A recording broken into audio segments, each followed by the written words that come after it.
money back is a blast in the past, manifesting in your motherfucking seatbelts. When I get up on the microphone and spit it in the sounds like automatics, then you know I'm about to bring hell. I'm hot. When the motherfuckers undercover suckers try to bite to make them teeth melt. I don't care about opinions, when I'm winning nuts, I mention happy critics, piece of ordinary peoples. Welcome to the first episode of the Rhyme and Grind podcast. So, this is a platform where, we just get to know up-and-coming artists on a more personal level, get to hear their story, and, hopefully other artists watching this, they can learn and they can connect with these artists and just connect with each other, And I am your host, XwmYaaj. So I have my guest right here. He's one of the fastest spitting and one of the most lyrical Hmong rappers out there. Just a backstory, my first time seeing my guest is he was on the Nasty contest. He uploaded a music video, and I was like, listen to him spit, and I was like, damn, this guy can really spit. So we connected through Facebook, and we just been friends ever since. So introducing Ty Red. What's up, bro? Yo, what's up, man? Shit, how's it going? Shit, it's going, man. Yeah. So I mean, like for people who don't know you, man, like who are you? Like where you from? Like where are you based from? All right, so Originally. My name is Tevin. Rapper name by Ty Red. I'm from La Crosse, Wisconsin. Currently living up in the Twin Cities now. Mm-hmm. But I'm just here, man. Yeah. Dang, how'd you get the name Ty Red? Anyway. Oh man, so back in high school, I was always up on pills and stuff because I have ADHD. Okay. But I was overprescribed ADHD medication. So I'd be taking 2 Falkland XL something. They're like big pills, like the size of them, like half the size of a pinky. So 2 of those a day, and then like 1.5 of clonidine. And clonidine is meant for sleep medication. It's not actually ADHD medication. It's sleep medication. So I'd be taking 1.5 of those as well. And I'd be like, like pilled up off my ass and shit, and like sleeping throughout high school and all that stuff. And people would be like, man, leave the poor tired kid alone and stuff. I'd just hear it and be like, tired. Put a hyphen in that. That's Ty Red. I like that. Okay. That's dope, man. That's dope. Shit. So that's where it came from. Was literally because I was called the tired kid. Oh, okay. Dang, you don't seem tired anymore. So nah, stay woke. That's good. That's good, man. So I mean, like, what got you into like rap? Because I know like Wisconsin and La Crosse, it's not like a big hip hop rap community. So what got you into like rapping, and how'd your journey kind of start? Well, so the journey actually started. I never wanted to be a rapper. To be fully honest, I never wanted to be a rapper. So when I was 4 years old, I was hardcore into piano. I actually wanted to be a pianist. At 4 years old, I learned Pachelbel's Canon, which is not too hard, but pretty complex song to learn on piano. But then when I was like 6 or 7 years old, my school was doing a little like concert thing or whatever, Hinchin Elementary and Southside La Crosse, and they asked who wanted to do a solo part, and nobody wanted to do it. And I was like, well, I need chicken, so I'll do it. So I raised my hand, little 6 or 7 year old me, and I did my little solo part. And when the time came to do the solo part, I sang the solo part up on the mic. I had to go on my tippy toes because I was super short, and the mic stand wouldn't go any lower. But everybody in the crowd was like, and like awe and like amazing stuff, and like, oh my gosh, this kid's awesome, Yeah. And from that point, from like 6 or 7 years old, that's when I wanted to be a singer. But then puberty hit, and I didn't have that cute little singing voice no more that I had when I was, a little guy. So I just started sitting around like 12 or 13 years old, just writing dumb little rhymes and stuff. I had this little Nintendo DS or something like that. I'd like record little voice memos and stuff, trying to make my voice lower than what it originally is, and because I didn't like my puberty voice, it sounded like crap. Oh yeah, nobody does. Nobody likes their puberty voice. He's like this. Yeah, true that. So that's where I first started doing it. But like all my life, I was always into like I was always like around like Bone Thugs and Twista and stuff. That's the type of music my dad listened to, and also like like what's her name, Alea, and also Tevin Campbell. That's also where I got my real name. Tevin is from the singer Tevin Campbell. My dad named me after Tevin Campbell. Okay, damn. So like that's the music that I grew up around, was a lot of Twista, a lot of Bone Thugs, Tevin Campbell, what the hell's that guy's name? Mario, and Alea. Let Me Love You guy? Yeah. Oh yeah. All right, damn, okay. I grew up around a lot of that music, you know, the old school stuff. Yeah.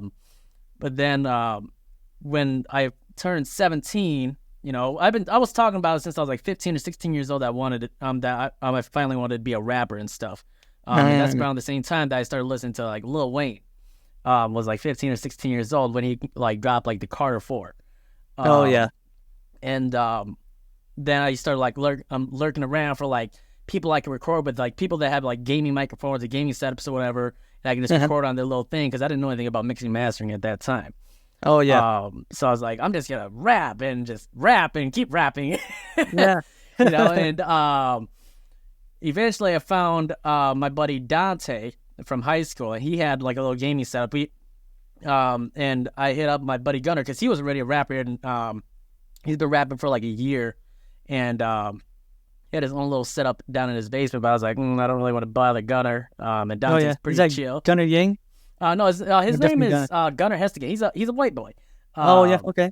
Yeah, he goes by AJ Dice nowadays. Back then, when I met him, he went by Catastrophe. Oh okay. But then we got up on a song together. My very first song, it was called Get Back. Most horrible song I've ever made in my life. Yeah. Man, I've made songs where I sang and it sounded better than that first ever song. Do you still have it, by the way? No. I deleted that years ago. I actually made a post on Facebook back in like 2018 saying I'm going to be deleting all of my SoundCloud and stuff. And that was one of the songs that were included in my SoundCloud that I deleted. He might have it somewhere on his computer. I don't know. But man, that was so bad. No, it wasn't even on his computer. It was on Dante's computer. I don't even know if my buddy Dante has it.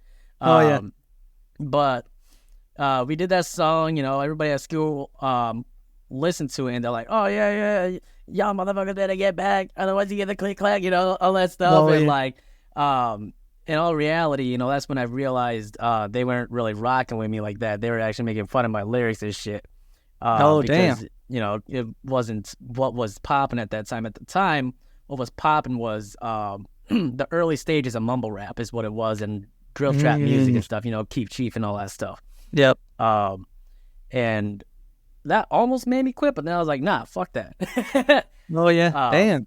But yeah, that's where the music stuff started, and it only progressed more and more after 2016 when, you know, my little group of friends, you know, Catastrophe, OTAP Describe, and myself met a record label that we got together with and stuff, and they pretty much told me I sucked. Oh really? The only reason that I'm around is because my two other homeboys and stuff, and that's what really put me to work on trying to improve my craft and all that stuff, and that's what built me to what I am today.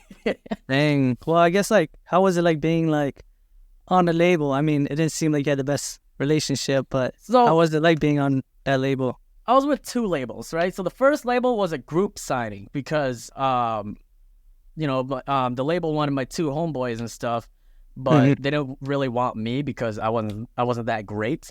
And they, like I say, they pretty much told me that I sucked. So I spent like a whole year like in my buddy's basement and stuff because I was living with him at the time. Because I just recently got kicked out of my dad's crib. And I spent that whole time down there just writing one song a day, recording it. You know, I'd sit there, mic in front of me, start like listening to the music and write down like 4 bars, spit it to the mic, do another 4 bars, spit it to the mic, and have a song done by the end of the day, and listen to that all night long, let it play through my sleep, and I delete it the next morning and start all over again. And that's how I improved my craft and my enunciation, because that was the biggest problem of rapping fast and stuff was my enunciation.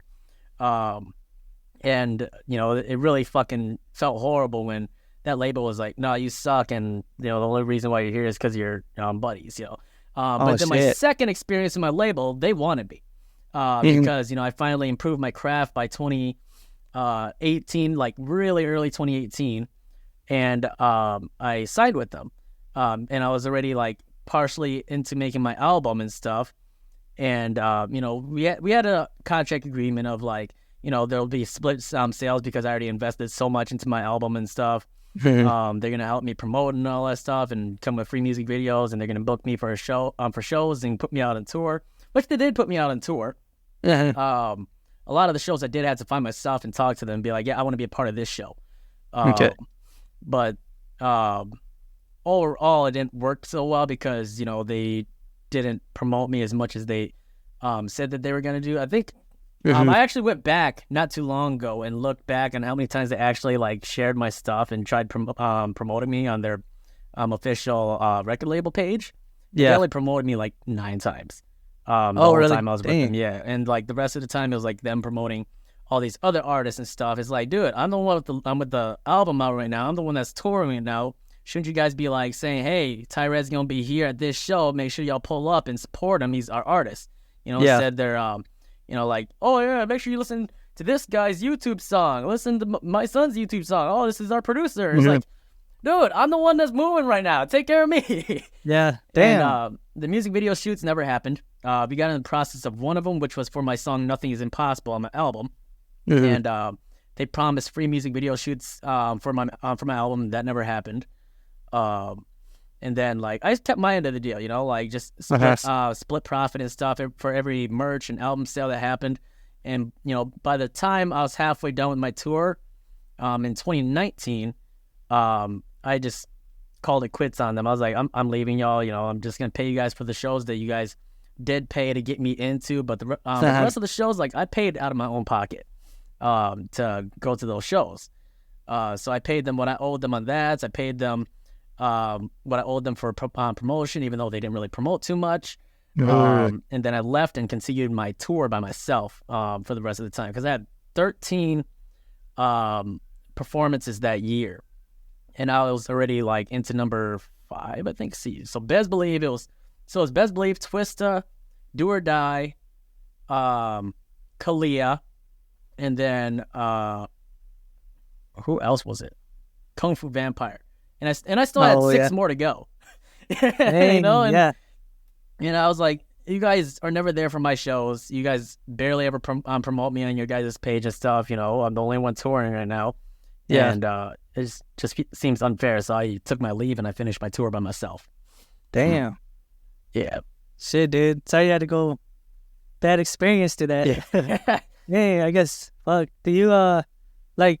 Would you recommend like signing to a label nowadays? I know it's kind of like people are more in the independent grind now. Yeah, it's definitely better to go independent. Like even with a big label deal and stuff, and a bunch of promises that are in the contract and all that stuff, I say no because we have marketing strategies through TikTok using hashtags. Same with YouTube using hashtags. You know, we have we got Facebook. What was it? Boost your page things where you pay money to have Facebook boost your page and put it as sponsored or recommended on other people's Facebooks if they're looking up like rap music or looking up like for instance like fishing stuff. You know, like people are looking on Facebook Marketplace for fishing stuff. That type of stuff will be pushed towards them if you're a fisherman and you're trying to get your brand out there. So that's what Facebook does, and it's at a very affordable price. So all that money that you'd get from the record label, you know, instead you could put that same money from your own pocket into like into promoting yourself on Facebook, TikTok, YouTube, and all these other social media platforms, and have way better results. Yeah, I feel that. Yeah, it's definitely like so much.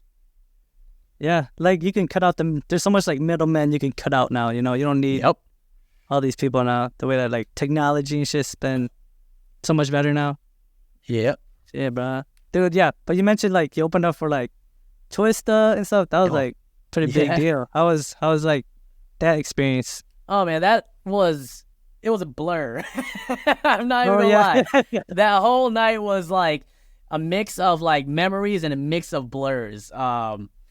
Because, you know, like that night I did get to open for Twista, and I did get to sit and talk with him for like 5-10 minutes. I forgot how long it was because, you know, it felt really quick, but like we got through a lot of stuff. You know, I was talking about You know, my dad owned like one of the early albums and stuff that had Pole Pimpin' on it, and well, not Pole Pimpin'. What song was it? Can't remember what I told Twista. That was a long time ago. But like, I was telling him about that and how like he was a big inspiration on my music and stuff, and you know, and like we just had a simple little talk. You know, it wasn't that big of a thing. Like that night was also crazy too because Twista did end up showing late because I think like it was a time frame thing or something that was misunderstood or miscommunicated, and people were starting to wonder where Twista was at, and like a lot of the crowd were trying to like get at like promoters up on stage and stuff. So we had to get up on stage and hold back the crowd and all that stuff and be like, hey, get back down there, just vibe for a bit. Twista's coming, man. Like, it was a crazy night, man.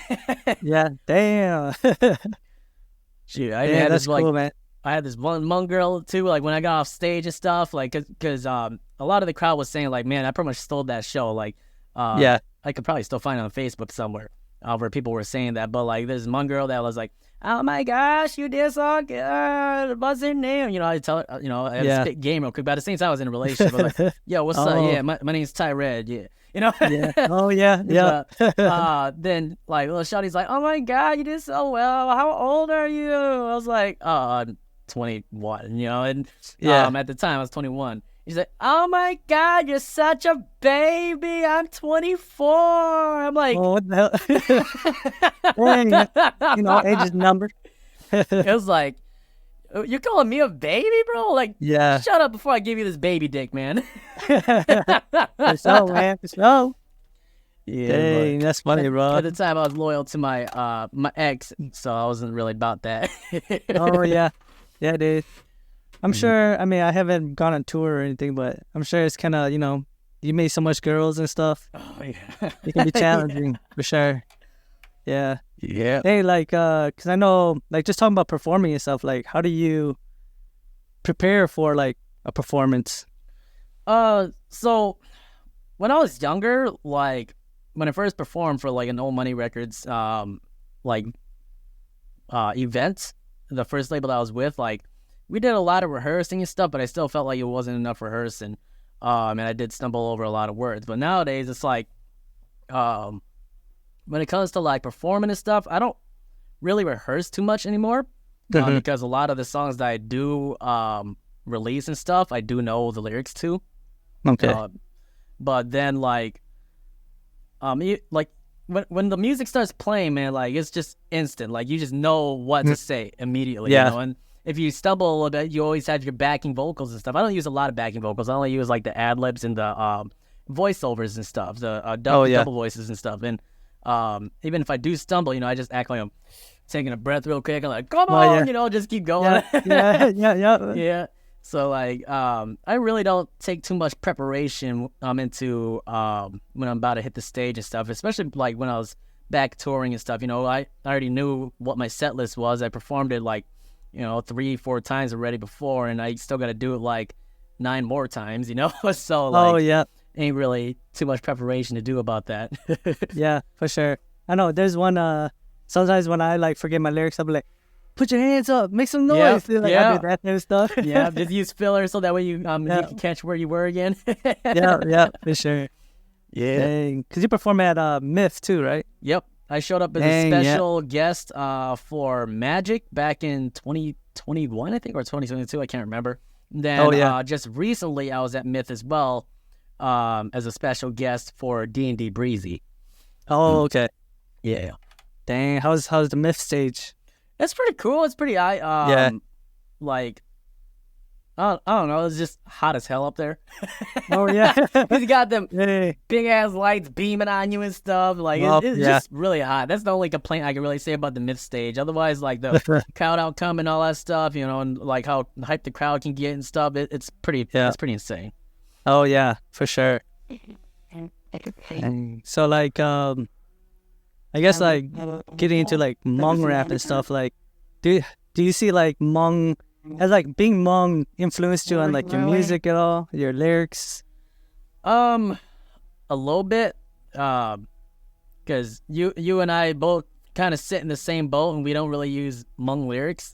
Yeah, for sure. If I put my mind into it, I could, But the thing that people want to hear from me, because you know what I'm known for is rapping super fast and all that stuff, and I can't rap fast and Hmong like that. Like I can do basic sentences.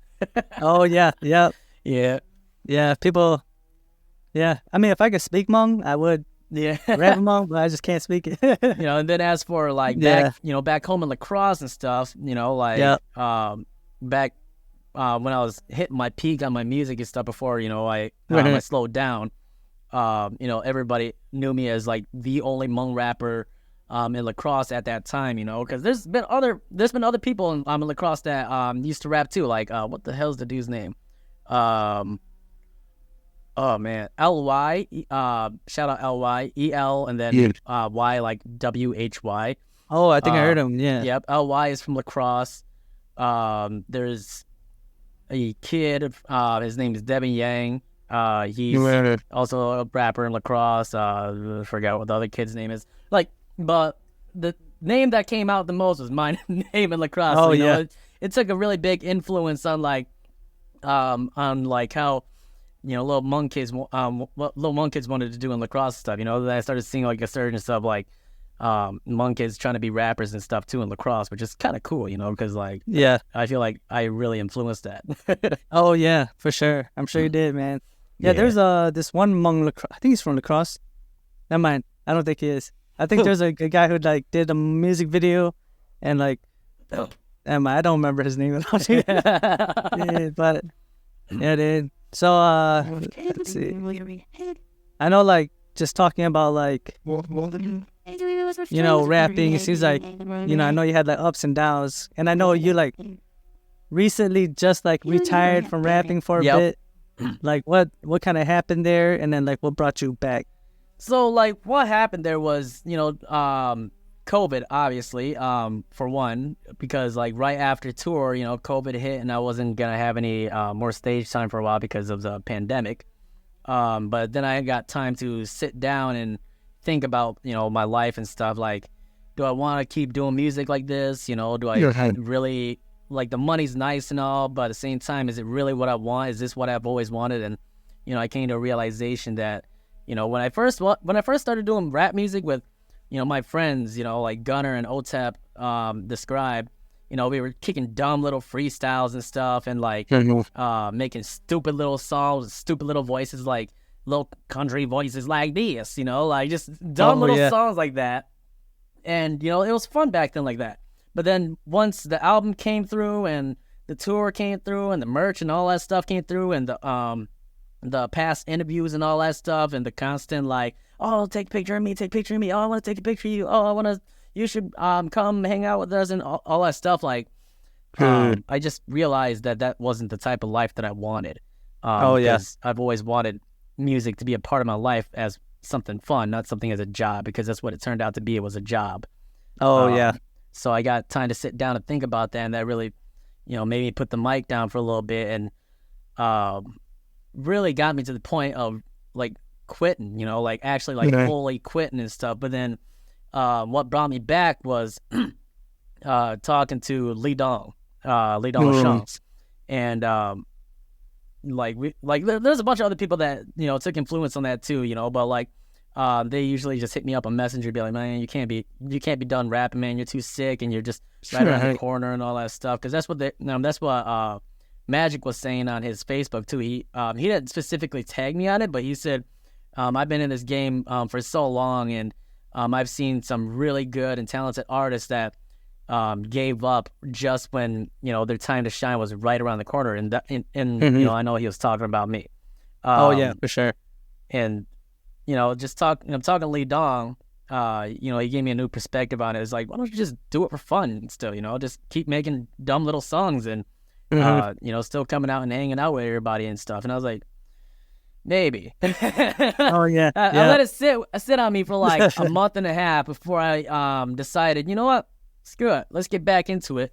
And also, he wasn't the other influence. D&D Breezy was a big influence on that. T Sharp was a big influence on that. And this artist who's been a fan of mine since he was like 14, 15 years old, and then he's now 19, and he hit me up like a little bit like after I announced my retirement and stuff, I said, man, I really wanted to work with you. You know, I've been a big fan of yours for a very long time. I just, you know, never, you know, had the balls to hit you up for a collab or something, you know, because I was a little bit scared, you know, because you know, he sees me do it on Facebook professionally and stuff, you know, trying to take everything professional. And I was like, you could have hit me up, man. Like, you know, I was already at a low point in my music. I probably would have given you that feature for free anyways.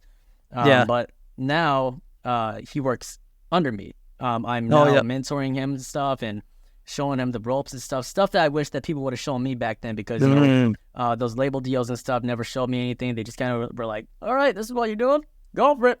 You know? Yeah, true that. Yeah, so like... Dang. And there's Jong Heat, right? Yep, that's Crazy Jong Heat. Heat. Yeah. Oh, Crazy Crazy. His Facebook name is Jong Heat. Yeah. Yeah, he reminds me of myself when I was his age. He's only 19 right now. And he reminds me of myself when I was his age, but so much more better. Like, when I was his age, man, I was dog water, dude. Like, I was dog pissed. And like, listen to him. He's way ahead of me when I was his age. You know, we got similar styles, but his style is very unique when you listen to it. Like, compared to mine, it's very unique. It's similar, but very unique. And like, he's just super talented. And like, you know, when I heard his music, when he sent it through to me, I was like, here, just send it through. You know, like, since, you know, I'm retiring and stuff, it doesn't mean I can't listen to music. He sends it to me, and that was one of the instances where where it sat on me for like half a year. Where I was like, dude, this kid is sick, man. Like, I want to invest my time and my money into this kid, but at the same time, I don't want to, you know, put spotlight on me and stuff and like have attention come towards me and stuff, you know. But, you know, I spent a lot of time thinking about how I'm going to work with this kid. And I almost didn't work with him. That's the thing. Oh, yeah. Is I almost was like, okay, that's cool. Yeah. Go about your way. Because, you know, I was just that done with music. But, you know, I let it sit with me for like 6 months, and then I was finally like, bam, let's get shit done. Oh, yeah. Damn, dude, that's what's up. Yeah, dude, that's dope as hell that you're like mentoring him. Yeah. Like, how important do you think like having a mentor is? Oh, man, it's super important, especially, you know, when it comes to someone that you look up to and stuff. Like, you want to learn everything from them and stuff. You know, it's super hard when you step into the industry and don't know what the fuck you're doing. You know? Sure, like, bro. Yeah. You're just kind of shooting blindly and hoping that shots hit, you know? And luckily, a lot of my shots did hit, but then it also came with a toll, you know? Like, my own mental health and, like, all that stuff. And I want, you know, and he shot his shot, and he hit. He got me, you know? And, you know, now I'm mentoring him, and it's very important that I'm able to lead him the correct directions and stuff. Just recently, we were talking about like getting him up on stage next year to perform and stuff, and he took the initiative and just instantly went for it. Like, he was like, nah, fuck it, we're gonna do it now. And I saw him performing. Hell yeah. Yeah, so he performed for his first time, I think, last month, and then he just recently performed in downtown St. Paul, and then also I think he performed in your home city, Wausau, for the tournament. Oh yeah. Damn, okay. He performed there too, and he's been taking the initiative on it, and it's like, slow down, young man. I'm trying to help you, man. Yeah. let me help you. You're going too fast, man. Yeah. But he's highly motivated, and that's good, though. Whenever I talk about something, it's like he's instantly like, nah, we're not even going to talk about it anymore. We're going to go for it. Yeah. Dang. He's from St. Paul? He's from Minneapolis. Yeah. Minneapolis? Oh, okay. Yeah. Damn. Yeah, he's got good music, man. And shout out to all those artists, you know, T-Sharp, D&D, Breezy, Lee Dong. Shout out to those guys. Oh, yeah. All those guys are working hard, too. Oh, man. Sure. I see them working hard every time I, like, talk to them. They're always working on something, man. Like, and they effectively do that stuff, you know? Yeah, for sure. Dang. So, like, I wanted to kind of, like, talk about, like, kind of shifting gears here about, like, I know you recently had, like, a rap battle with, I don't know if he's a rapper or a troll, but some guy named Nick Lore. Yeah. Like, what kind of, I guess we're just getting to the drama phase now, but, like, what happened there? Okay, so This goes back like a year or so, right? So like I try to keep this to myself and stuff between me and my lady, you know. But like, you know, might as well make it public now. So the reason why I dissed him is because like about a year ago, you know, my old lady posted something about food. Like she likes posting about food because she likes like making new ideas and thinking about things that she can serve me, you know. And he just comes out of nowhere. He's not even her friend on Facebook. And he's all like, "You're a slut. You're a whore. I bet you fuck lots of men." Just out of fucking nowhere, dude. I was like, damn. Delete this fucker, man. Like, yeah. And I was like, you know what? I'm going to see him when I see him. And, you know, talk to a few people. They're like, you know, just let that shit go. You know, it's not fucking worth it. I was like, you're right. It's not fucking worth it. But then, you know, I've held that against him for like almost a year. And then all of a sudden he's calling out Hmong rappers and stuff. I'm like, this is a good opportunity to get back at him. Oh, yeah, yeah. So I was like, here, I'll fuck you over, man. I'll destroy you. So, you know, fucking, I poked him and shit. I was like, man, this shit's ass. This shit's garbage, bro. Like, what? Like, this music shit that you making a diss. Like, this is what you call fucking dissing, bro. This is more like, don't come at me, bro, type music, you know? Yeah. And he got fucking insulted and shit. And I was like, here's the thing, man. I'm gonna call you out like how you calling out these Hmong rappers and shit, man. Like, I know I've been out of the game for a long time and shit, but like, I'm calling you out. Make a diss track about me. You know, if you really about this music stuff, this rap music stuff, then make something about me. And he did. He took the bait. Oh, yeah, yeah. He took the bait. I responded back in an hour. I fucking sat in my studio, you know, recorded for like maybe 20 minutes. You know, I sat and wrote for like 5. It only took me 5 minutes to write that diss track. Yeah. And recorded it, mixed and mastered it, and I had it out in an hour. And I dropped it on his ass, and he didn't respond to nothing for like 8 hours that day. I don't know if he was sleeping or if he was just crying in his house or something, his little ugly blue house. But, you know, it was something that me and him didn't think was going to blow up because, you know, I've been irrelevant for 4 years, 4 or 5 years. And, you know, his relevancy is taking a huge decline, you know, after his little dancing videos and all that stuff is not working out no more. That's why he started dissing rappers to get his relevancy up again.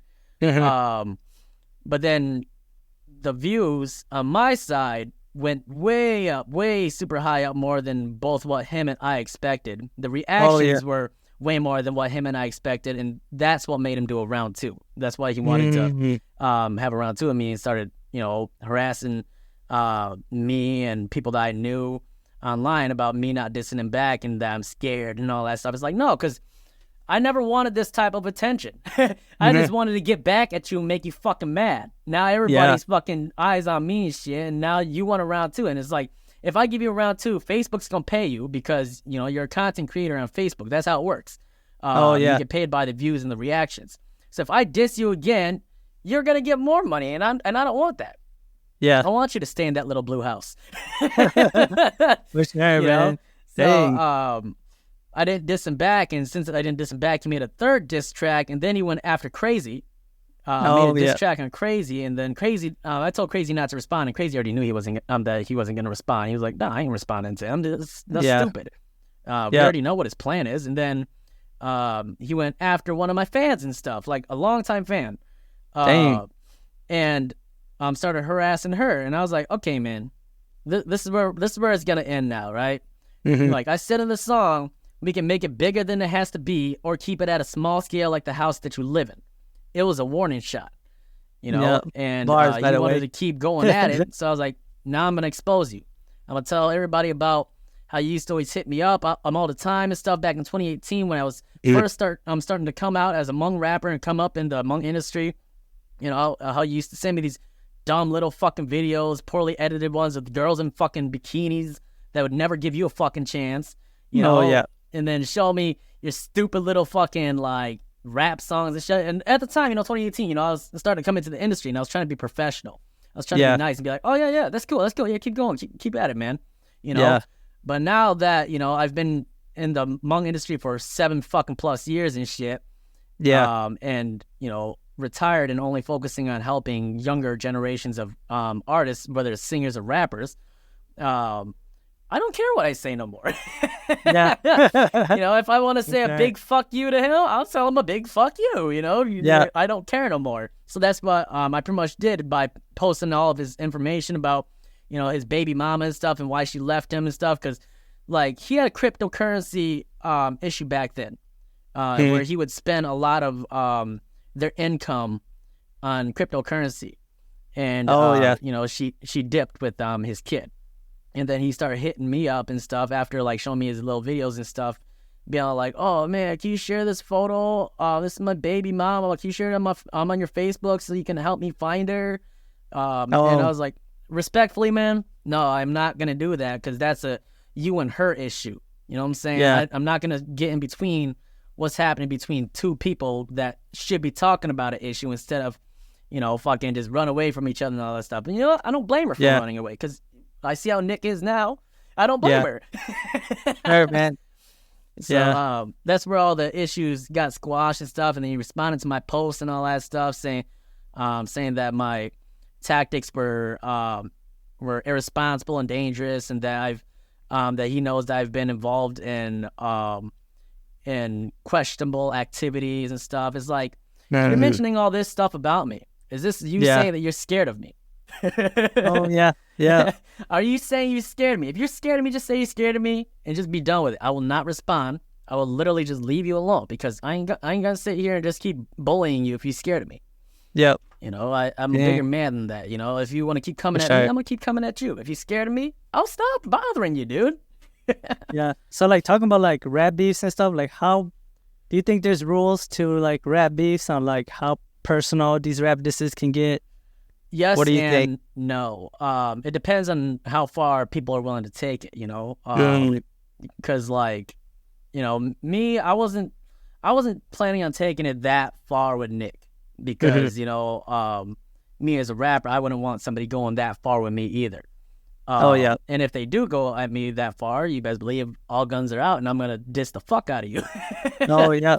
You know, I'm going to dig up as much dirt as I can and, you know, throw it all in a song, maybe make an 8-minute fucking long song.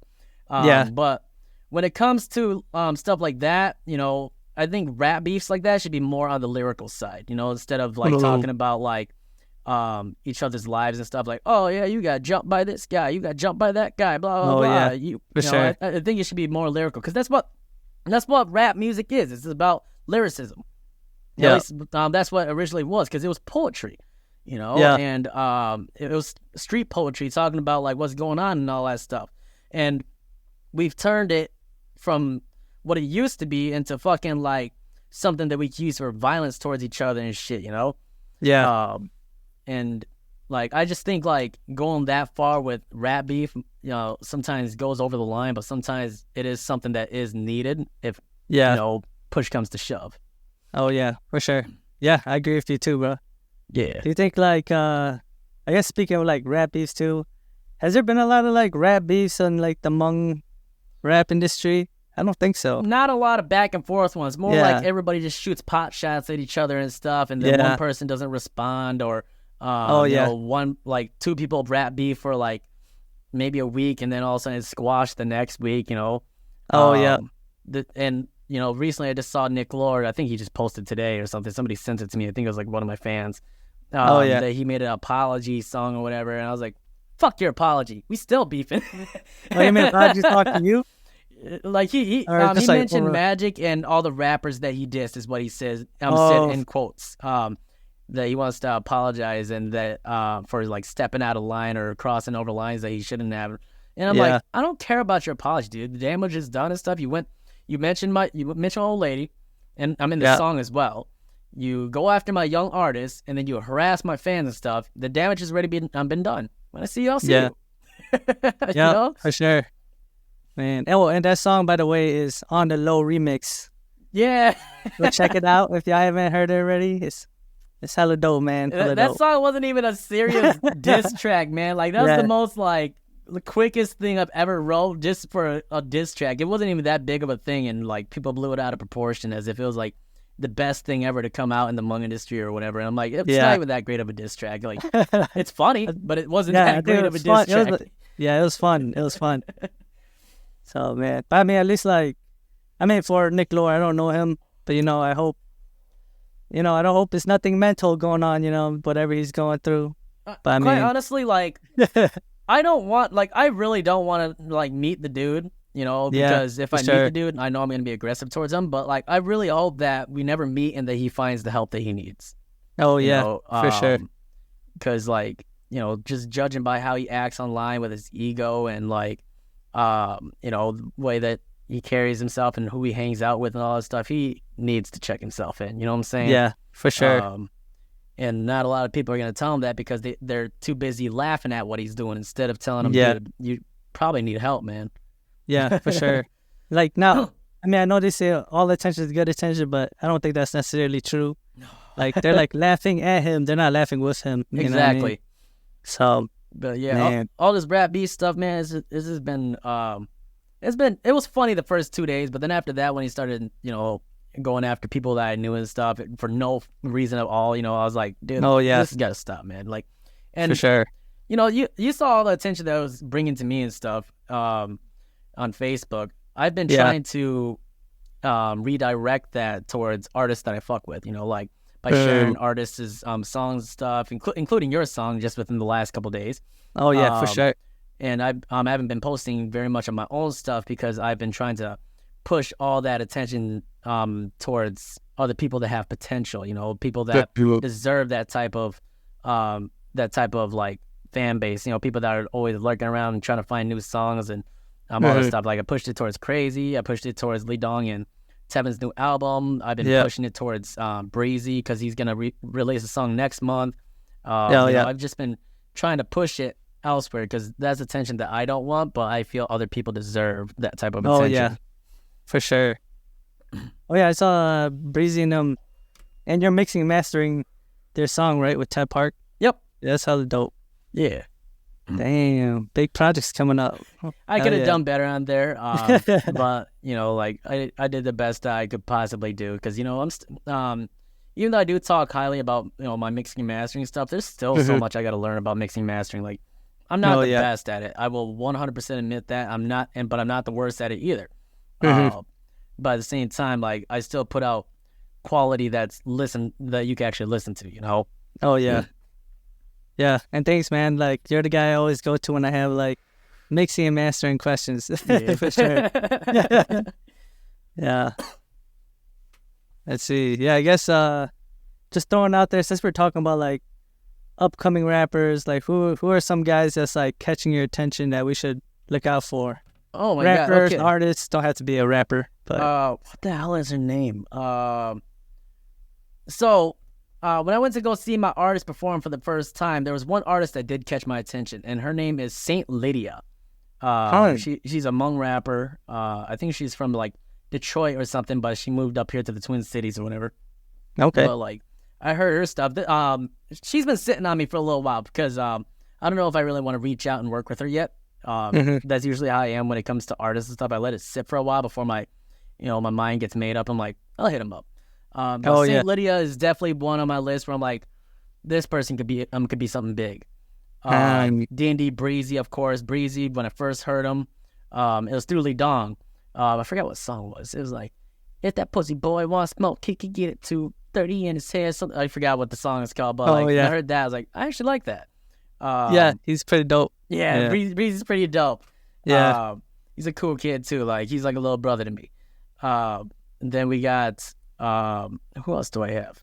So recently I just saw another artist. His name's Tim Lee or something like that. Tim Lee. Oh yeah, I just saw him too. He just released a song out today. Yeah. I'll be honest, when I first heard him, when what the hell are they? Sons of No Town. When they posted his thing, I didn't like it too much because like just the lyrics and just the whole vibe of the song. I didn't like it too much. But he's growing on me because of that last song that I just heard on Facebook, where he's doing it in Hmong, but it's in the American style. Oh yeah, the American industry standard style now, at least nowadays. And if he keeps doing it like that, he's gonna blow. I guarantee that. He's 100% gonna blow because no other Hmong artist is doing it in that type of style. In the American way, but in the Hmong dialect.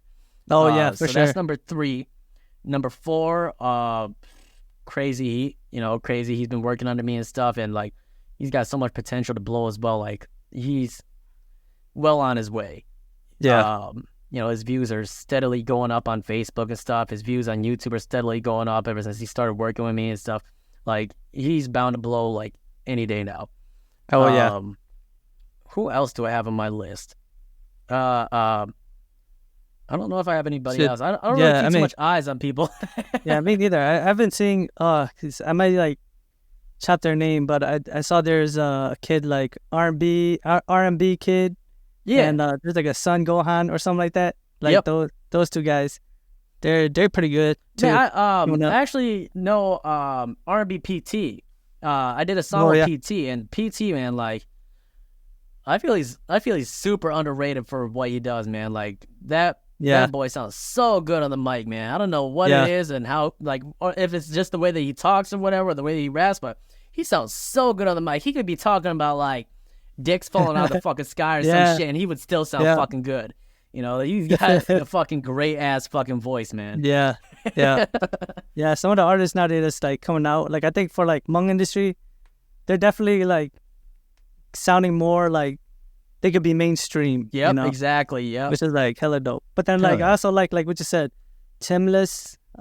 He's got like a sound where it could be Hmong and like mainstream in a way. They could go. So yeah, dude, it's pretty dope. Yep, I was a not a hater, but a disliker at first of Tim, but then, after his recent release, I was like, this is it. This is exactly what you need to be doing. Like, this is what's gonna take you places. Yeah. Damn. Yeah. Like, do you think how long do you think it'll take until like a Hmong artist goes mainstream? We still got a long ways, man.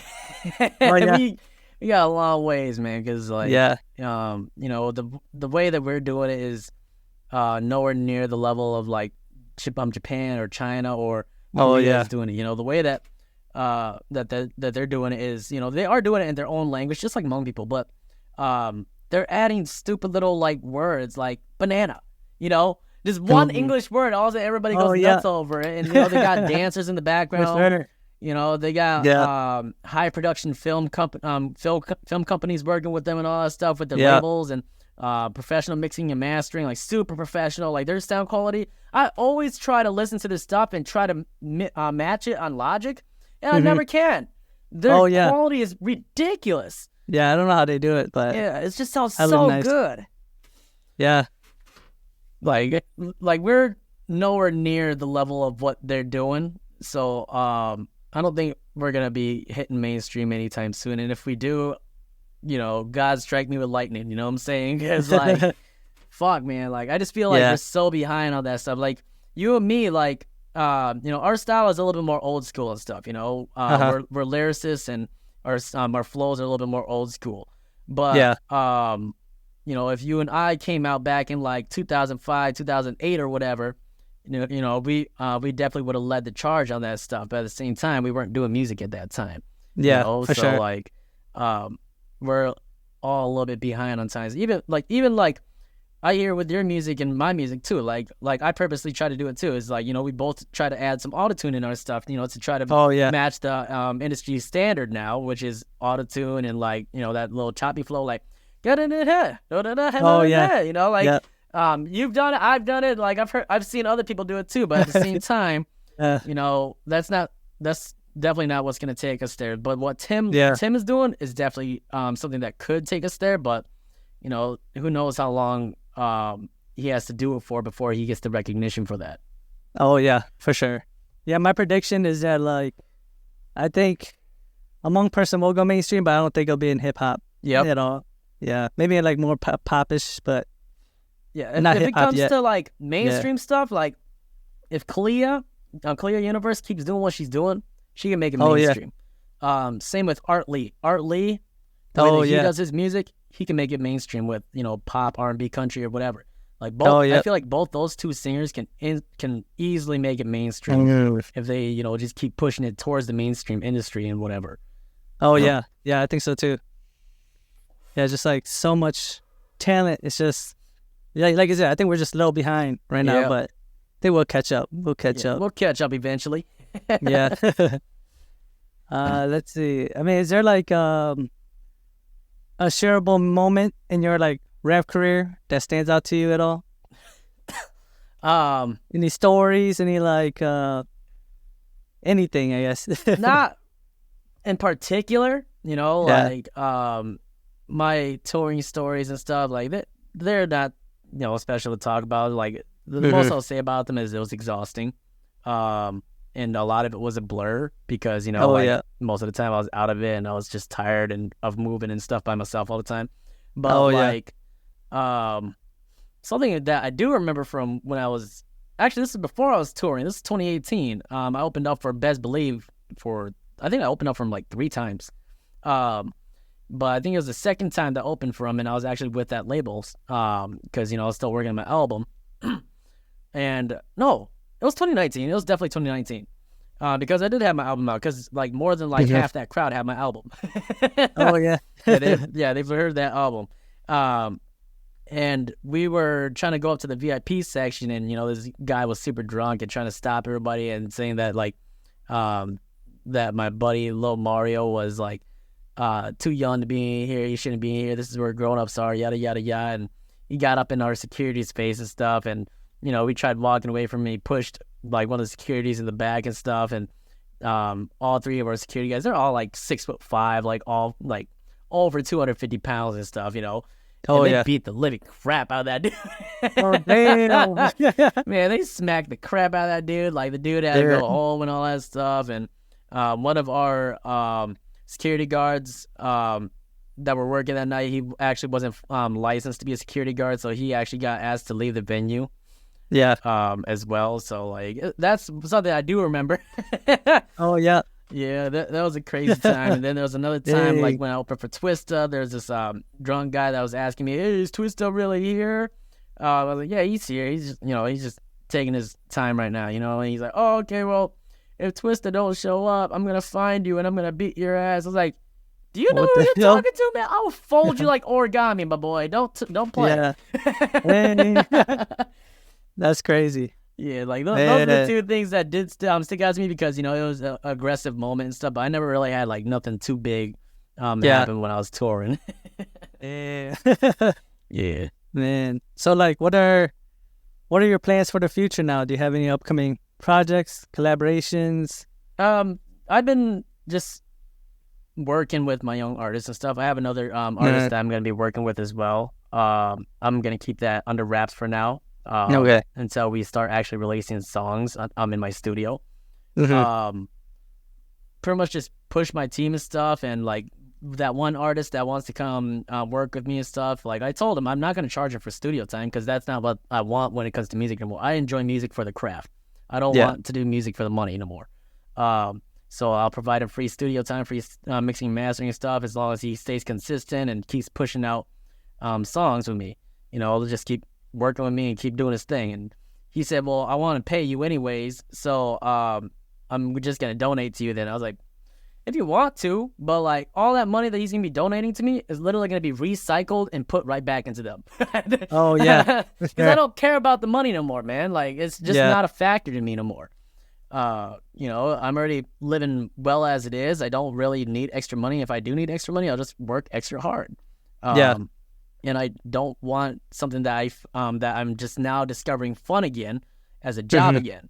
So I'm literally just gonna throw all that money back into, you know, booking my artists into shows and stuff, helping them make albums or like mixtapes or whatever, you know, just all sorts of stuff like that. That's what my plans are, is just to keep pushing and motivating these young artists that come my way and, you know, helping them go the right direction. Oh yeah, dude. That's so cool that you're freaking like mentoring and shit. Dude, that's like, it takes a lot of energy and time too, you know, so I respect that, man. I mean, with like, I guess overall, like, what other advice, like, do you have to like aspiring artists if they're just like starting out or been in the game for a while? Do you have like a piece of advice? Don't sign no fucking labels. Oh yeah. First and foremost, don't sign no fucking labels. Second, don't fucking do drugs. Oh yeah, dude. Those 2 things. And don't fucking perform on stage drunk. Don't ever drink before you get on stage. God damn, man. Oh yeah. Yeah. Have you done it before? Yeah. I nut tapped my buddy Catastrophe. Well, AJ Dice is what he goes by now, but Catastrophe. Back then when we were performing together, I was super drunk on stage and I nut tapped him and shit. Oh, shit, damn, bro. I was so fucking drunk, man, up on stage, and I was just like flailing around, just bam, right in the fucking balls. Dang. Don't go on stage drunk. Yeah. Not a good idea. Not a good idea. All right, man. Well, we're going to close it up. I guess, where can people find you and follow your journey? All right, so you can find me on Facebook. I don't really use my artist page anymore, but you could still go there. I think it's Tyrett Official on Facebook. If you don't want to follow me there, you know, you can always hit the follow button on my personal Facebook, Tevin Her. That's not very hard to spell. That's just Kevin with a T in front of it instead of a K. I don't use Instagram anymore, but you can go ahead and find my Instagram and creep through it, you know, if you want to look at my old journey. And then on YouTube, you can find me at Tyrant Official as well, TI-RED. That dash is a hyphen, not a slash, so don't mistake that. And if you see me around, just say hi. But don't ask for like, oh man, can I get a picture? I'm not famous. Just say hi. If you want to work, with me, just hit me up, man. I'll probably give you free studio time anyways. Shit, that's dope, man. All right, well, we're gonna close this out. So, like, share, subscribe. You know, leave any comments, anything you guys could relate to, any suggestions. Yeah, this is the Rhyme and Grind podcast. I'm Stu Yang, and I'm out. Hey, don't forget to look at Stu's YouTube. Subscribe. Check me out. Peace.